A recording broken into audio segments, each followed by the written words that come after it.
All right. So, again, thanks for coming back and spending some time with us, Mr. Nichols. How you doing today? I'm good. Thanks for having me. All right. Now, you're a former professional Major League Baseball player. You want to tell us kind of how your journey started? You were, you're coming up on, 60 years old here in October, I'm told? Yes. Okay. So, Yes, go ahead. I'm sorry. yeah, I grew up in Compton, California. So I was drafted out of high school in 1980. Long time ago. Compton. Uh, yeah. Compton, California, Yeah. CA. Now there's a wealth of baseball players from that area. Just growing up, I remember, Eric Davis. He's from there, that area, Los Angeles, area. He's from there. Darryl Strawberry. I'm told you're. I'm sorry. We all grew up playing together. We all grew up playing together against each other. Is that right? Yeah. Oh wow! And I'm told that your nephew was Ray Langford, former St. Louis Cardinal. Yeah. Oh wow! So it's not only you're just not only from a baseball rich family, you're from a baseball rich area and whatnot. That's did you growing up? What was the preferred sport of Southern California of most of the young black men? Well, back then everybody played every sport. Mm-hmm. So whenever it was in season, that's what everybody played. So all the athletes played baseball. And then I guess whatever happened, at high school, after high school, is where they would specialize. But nobody really specialized back then. Everybody played every sport. So baseball had all the best athletes playing baseball. Nice. Okay, and so you were drafted in the 4th round by the Baltimore Orioles? Yes, 4th round by the Baltimore Orioles. Spent a lot of years trekking through the minor leagues. Got my first call up in 1986. And I was just kind of up and down, the big leagues and minor leagues, and the big leagues AAA, for the next 6 years. But I got a total of 3 years into the big leagues. Oh, nice. Okay, you were drafted as a catcher. I played shortstop in high school, but I was drafted as a catcher. Yes. Oh wow. Okay. So what? As a catcher, what were they on you about? What were they high on you about? Your arm, your pop, what? Yeah. So my big best tool was my arm. So for example, my pop time was like a 1.6 or something like that. So, which making the average like 1.9, I think, or something. But so I could catch and throw. That was the best thing I was able to do as a player. Nice. Okay, so you came up at 86. That's Ripken Jr. was a teammate? Ripken, Eddie Murray. Yeah, Ripken, Eddie Murray. Played with Fred Lynn. All those guys. Okay, now being a catcher, now let's be honest. Now because I met you in a group on Facebook. I don't know if you want me to say the name or not, but I met you. That's fine. I met you in. You said that's fine. Yeah. Oh, okay. Yeah, the Black Boys Play Baseball group. I met him. He's also in a couple other groups, Minority Baseball Prospects and whatnot. But let me ask you, what was it like? Was Eddie Murray? He's a Hall of Famer, and was on the Hall of Fame track by the time you had got to the majors at 86. Was he kind of instrumental in kind of showing you the big league way, if you will? He did as much as he could. Okay. He tried to help a lot of guys that came up that wanted to listen. I think my problem was I didn't. How can I describe it? I didn't put in the work that was necessary. Okay. I just kind of had this attitude that I was waiting for something to be given to me instead of working for it and going out and taking it. And so that's probably why I didn't have as many years as I could have had. Eddie talked to me a few times. He would tell you this is the easiest way you're going to make money legally. So just go out and do what you have to do. Which again, I didn't necessarily do what I had to do. So, but he tried. He tried to help a lot of us. You know, in his own way. But Nice. and ultimately, it's my or the individual's responsibility to get done what it needs to get done. Absolutely. So, okay. So what? Let me ask you this: what was that call up? What was that? What was it like that night sleeping, knowing you got to call up to the bigs the next day? You're gonna be in a major league ballpark, facing I don't know. Do you remember who the first pitcher you faced? The first pitcher I faced was Frank Tanana, which is Detroit Tigers. Detroit Tigers at the time, yeah. But he spent his primary years with the California Angels. Yes. Yep. So I used to watch him and Frank Tanana, him and Nolan Ryan pitch when I was growing up in California. So that was kind of a surreal feeling, having to face him in my debut. Wow. Okay, so it's the night before you go. You're getting called up. I mean, are you sleeping? What's that like? What are you thinking?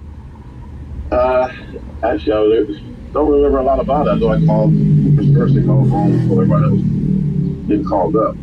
I mean, I know I was excited, yeah, and although I didn't think it was going to happen, because it happened in September at the end of the season.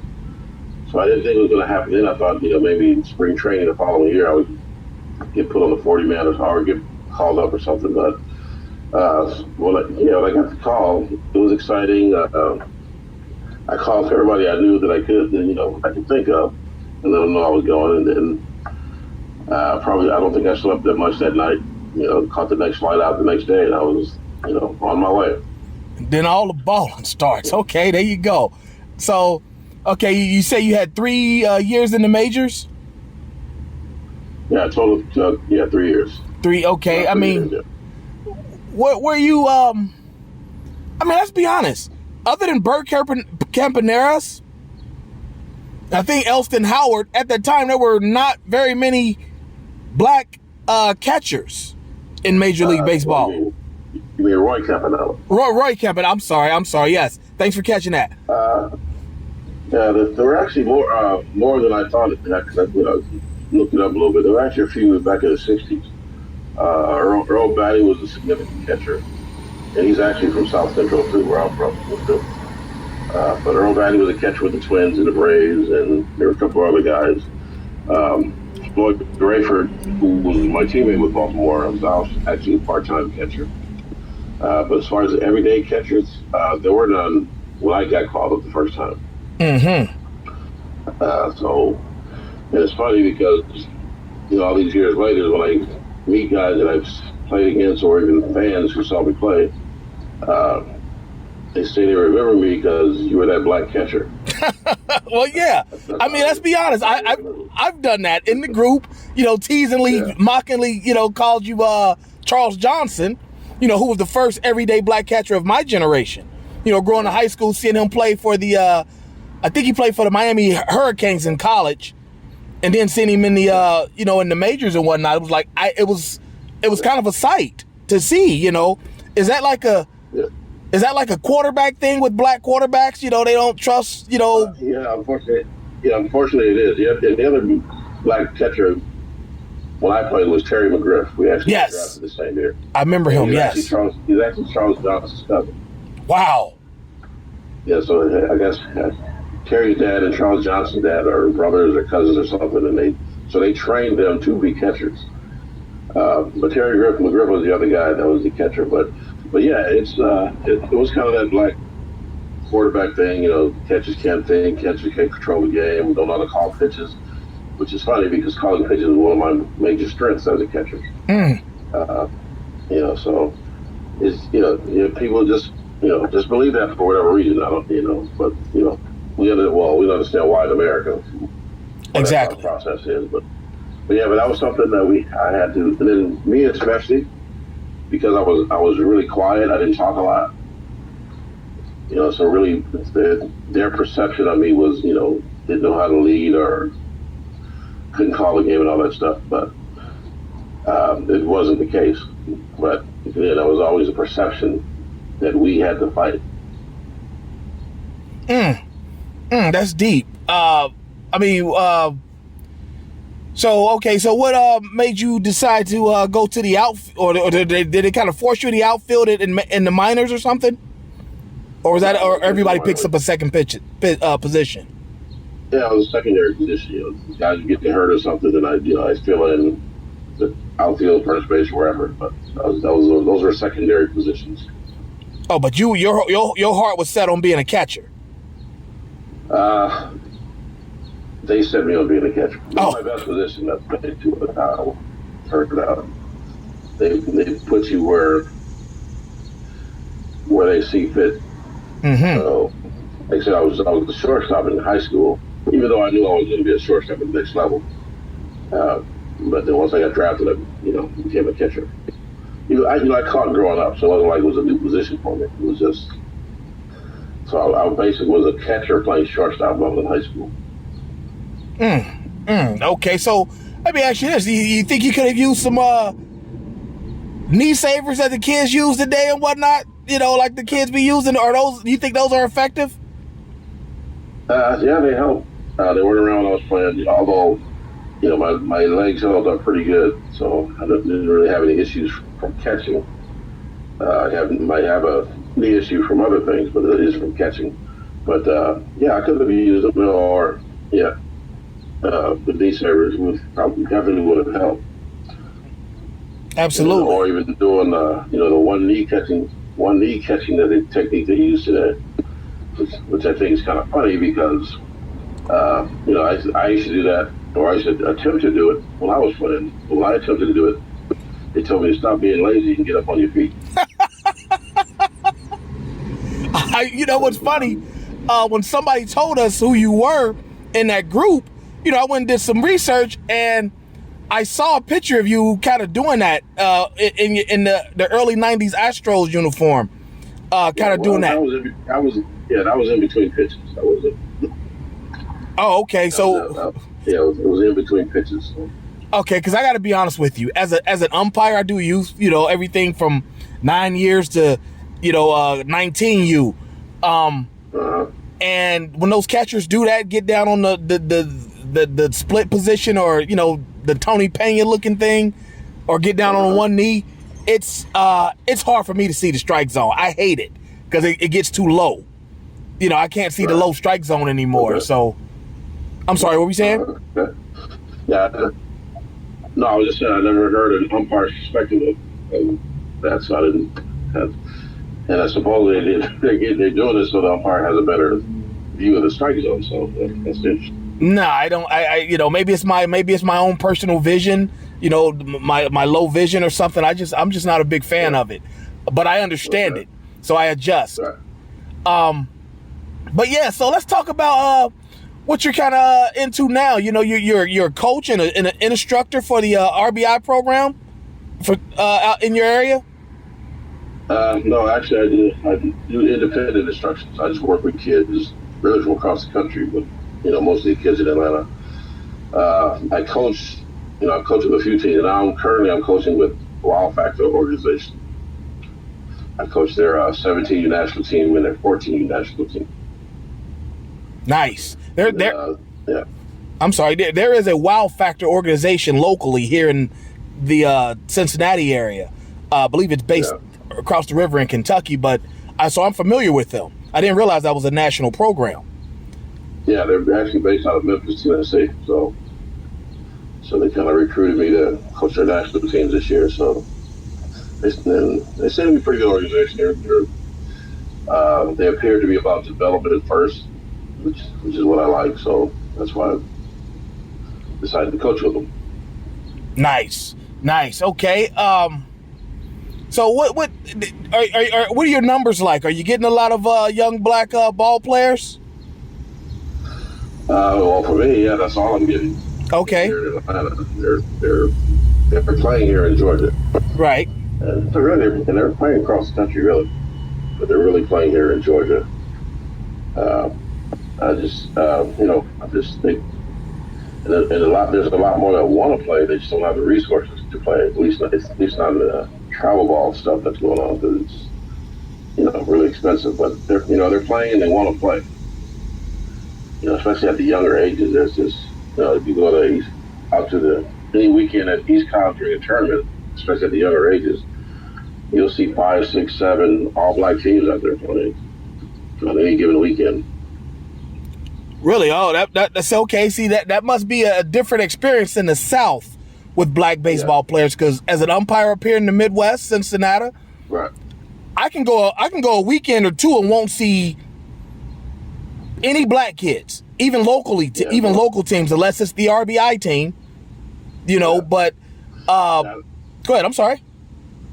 No, I was gonna say, I know it's like that in most places outside of Georgia, but that's how it is here. It's like I said, that's why there's in places like Cincinnati and other places there need to be more resources. But it's kind of tough, and you need more people, willing to put in the time as well.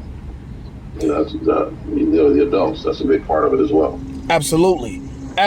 So, I mean, do you think that what it is? I mean, because I've heard, you remember, Eric Davis. You grew up and playing against him, so you know him. I've heard him say that the reason why you have a lack of baseball players is because not a lot of fathers in the home, and baseball is a sport where that a man should introduce you to. What do you think of that? That's 100% correct. Yeah, it's baseball is because you spend a lot of time talking about the game. Mm-hmm. Okay, so and I've said this before, the way if you talk to anybody that loves baseball, it doesn't matter what race they are, what the gender is, almost everybody has a story about how their father, uncle, grandfather, some male figure introduced the game to them, and that's why they fell in love. That's why they fell in love with it. Even people of older generation than me, they'll tell you stories about how they used to sit by the radio and listen to the game with their father or their uncle or their grandfather. Even women who love the game, they'll say the same thing. So the game of baseball is introduced by a male figure usually, and that's how the kids fall in love with it. So when we went through that stretch where a lot of the dads weren't in the home, the love of baseball fell off in our community. I like how you said that generation, because I know exactly what you're talking about there. It's just making a comeback. So the dads are making a comeback to it. So very true. Another generation or so, we'll see the numbers pick up again. Very true. Okay, let me ask you two more things about that. Two more former players. Torrey Hunter, you remember him? Yeah, of course. Outfielder. He said that one of the things he said about the reason why there was a lack of baseball players, for a time there, was because our natural athleticism means next to nothing in baseball. Speed, jumping ability, and whatnot. It can't. Baseball doesn't really. What's the word I'm looking? Highlight those. What do you think of that sentiment? Yeah. I mean, so yes and no. Okay. No, I say no because baseball does highlight our athletic ability. Mm-hmm. But today's version, and yes, he's right. Today's version of baseball, because, for example, if you watch Major League Baseball, with every hitter they got the shift on. All right, so because back in when I was coming up, if you look at all the major league teams, the center fielder was like the NFL quarterback. Mm-hmm. Almost every center fielder was black and athletic and could run and all that kind of stuff. Well, now with the shifts, where you got 5 guys on the same side of the field and 4 or 5 outfielders, you don't have to cover a lot of ground to be a center fielder now. And the same with playing shortstop and second base, because you got 2, 3 guys on that side of the field. So all you have to be able to do is just catch the ball that's right at you. So there's no need for athleticism right now, the way the game's set up. And on top of that, the stolen base is basically being eliminated from the game. Mm-hmm. There are no Ricky Hendersons and Vince Colemans and Tim Raines and all Omar Morenos. You don't see those guys in the game anymore. Which require athleticism and speed. So those things is what basically eliminated a lot of us, or I should say eliminated, but made our athleticism not necessary as it was before. Interesting. Okay, and then the last person, Deion Sanders. I know you know who that is. You know, you're in Atlanta. I just saw an interview with him. It's kind of floating on social media right now. He mentioned the resources, lack of resources. He's always talking about that, and that's something I've always talked about. That travel ball, it's, average person is going to cost you about minimum $3,000 for a summer. Right. But Deion took it a step further and said that one thing that's keeping black people from baseball is, and I quote, ain't no sisters clapping for you. There's no black girls and women clapping for you in high school, at the games and whatnot. The girls, they like the basketball player and football player. What do you think of that? There's some truth to it, but, there were no sisters clapping for us when I played. Right. So it didn't stop us from playing. I think the difference is now social media. And, you look at social media, everybody's looking at, the kids that are dunking, or the kids running for the touchdowns. Mm-hmm. Nobody's really looking at kids hitting home runs or making the plays of defense on social media. That stuff doesn't get highlighted as much. Right. So I understand his point, and I guess there's truth to it.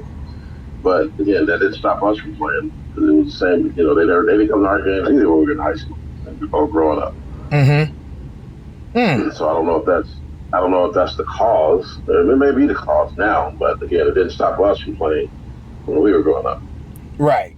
Well, apparently it didn't stop this recent draft class, because 4 out of 5 of the first baseball picks were all African American kids, and I was dumbfounded when I saw that. Like, okay, you got Andrew Jones, Andrew Jones's son. I'm sorry about that if that came up on you. That pop up, pardon me. But Andrew Jones's son, he's one thing. He's the son of a major leaguer. But there was what's the kid named Termar? Is that his name? Tamar Johnson. Tamar Johnson. And Elijah Green. Right, and even my own Reds. I want to say 3 of their first 5 players were African American. So where did this influx come from, and how do you feel about that? Well, like I said, the black kids are playing baseball. Kids are sticking with it longer. Some of these guys are just able to get the necessary training. Dads, moms, parents are making, whole families are making sacrifices to make sure these kids are getting the training that the other kids are getting when they're young. I've known Tamar since he was 3 years old. So when I moved here, I hit with Tamar 3 days a week. So when I moved here, even before then, I would hit with him. So I've been knowing him since he was 3 years old. So it's one of the things that's lacking with a lot of black players. They're not getting the training some of the other kids are getting at an early age. And that's starting to change too. Like I said, a lot of families are making sacrifices to make sure the kids are getting the early training so they can be put in a position to be drafted, out of high school in the early rounds. I know Cam Collier loses his dad, Lou Collier, who was also a former big leaguer. Mm-hmm. Cam was drafted by the Cincinnati Reds, and I see Lou all the time with Cam and making sure getting him the correct training. Basically, he prepared him to be a big leaguer. Right. So again. So I think that has a lot to do with it. Same with Elijah. His dad's former NFL player, but he made sure he got the training he needed to be in this position. And there's a lot of other kids that are doing the same things. I try to help out as much as I can by I do a lot of free lessons and with kids, or really discounted lessons, just to try to give the kids the information they need to get to that next level. Nice. Okay, now see, you talked about that training. That's important because I didn't play select/travel ball until high school. didn't know it existed. Just played rec ball, the local, ball where, that type of thing. And so these guys are getting it early. I mean, is that, so you say that's a big part of how these guys are kind of, you got your 100 greens and all, like I said, what's the kid in Florida, the middle infielder, Jazz Chisholm Jr. Is that where all these young African Americans are coming from? Their parents, saw that and getting the interest, because everybody's not going to be 6'4", 6'7", right, playing basketball. Baseball, you can play 5'11" and still make $300 million. Yeah. I had 100 grade too since he was 7. See, at the academy in Compton, but you don't necessarily have to play travel ball.